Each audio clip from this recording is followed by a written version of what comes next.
எப்போதும் ஒருவித பயம் என்னை ஆட்கொள்கிறது. இந்த பயத்தை எப்படி மேற்கொள்ளுவது என்ற கேள்வியோடு இருக்கும் ஆத்மாவே, இன்று கர்த்தர் உங்களுக்கு சொல்லுவது 1 யோவான் 4:18. அன்பிலே பயமில்லை, பூரண அன்பு பயத்தை புறம்பே தள்ளும். பயமானது வேதனையுள்ளது, பயப்படுகிறவன் அன்பில் பூரணப்பட்டவன் அல்ல.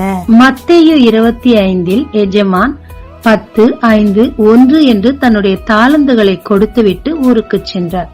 திரும்பி வந்தபோது மற்றவர்களிடம் பலன் இருந்தது. ஆனால் ஒரு தாளந்து உள்ளவனோ, நீர் விதைக்காத இடத்தில் அறுக்கிறவர் என்று உமக்கு பயந்து தாளந்தை புதைத்து வைத்தேன் என்று சொன்னார். தேவனும் அவனை கடிந்து கொண்டு இருளுள்ள இடத்திற்கு அவனை அனுப்பினார். அந்த தாளந்தை பிடுங்கி மற்றவனுக்கு கொடுத்தார். அப்படி என்னதான் பயம் அந்த மனிதனுக்கு?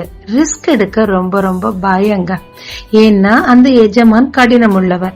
இந்த ஒரு தாளந்தை பயன்படுத்தி இன்னொன்று கிடைக்காவிட்டால் நஷ்டமடைந்து போய்விடுவோம். எனவே பேசாமல் எதுவும் செய்யாமல் புதைத்து வைத்து விடுவோம், வந்தவுடன் கொடுத்துட்டா அது சேஃப்டி என்று நினைத்தார். ஆனால் நினைத்தது போல நடக்கவில்லை. எஜமான் கோபப்பட்டு அவரை புறம்பே தள்ளிவிட்டார். நான் முதலமைச்சர்கிட்ட போய் ஏதாவது கேட்கலாம்னா முதல்ல பக்கத்திலேயே நெருங்க முடியாது. நெருங்கினாலும் அவரை நேர்ல பார்த்த உடனே பேச்சே வாயில வராது. ஏன்னா அவர் ராஜஸ்தானத்துல இருக்கார். ஆனா நம் சொந்த தகப்பன் கிட்ட எளிமையா உள்ள போவோம். அவரிடத்தில் விரும்புவதை அடித்து கேட்டு கூட கொஞ்சம் விளையாடுவோம். ஏனென்றால் அவர் தகப்பன். தகப்பனிடத்தில் அன்பு பூரணமாயிருக்கும். அன்புள்ள இடத்தில் பயம் இராது. ஆமாங்க, நம்மளுடைய கர்த்தர் ராஜாதி ராஜா, ராஜாக்களுக்கெல்லாம் ராஜா. ஆனா நமக்கு புத்திர சுவிகாரத்தின் ஆவியை கொடுத்திருக்கிறார். நம் அப்பாங்க, அவர்கிட்ட என்னங்க நமக்கு பயம் இருக்கு? பேருக்குல சொல்லி இருக்கு 365 தடவை பயப்படாத பயப்படாதன்னு சொல்லி. தேவன் நமக்கு பயத்தின் ஆவியை கொடுக்கலங்க, தெளிந்த புத்தியுள்ள காவியை கொடுக்கிறார். பயந்தா ஒரு ரிஸ்க் எடுக்க முடியாது, ஒன்னையுமே சாதிக்க முடியாது. பயம் எங்க வருவது? விசுவாசம் குறைஞ்சா பயம் வரும். விசுவாசம் எங்க குறையுது? அன்பு குறைஞ்சா விசுவாசம் குறையும்.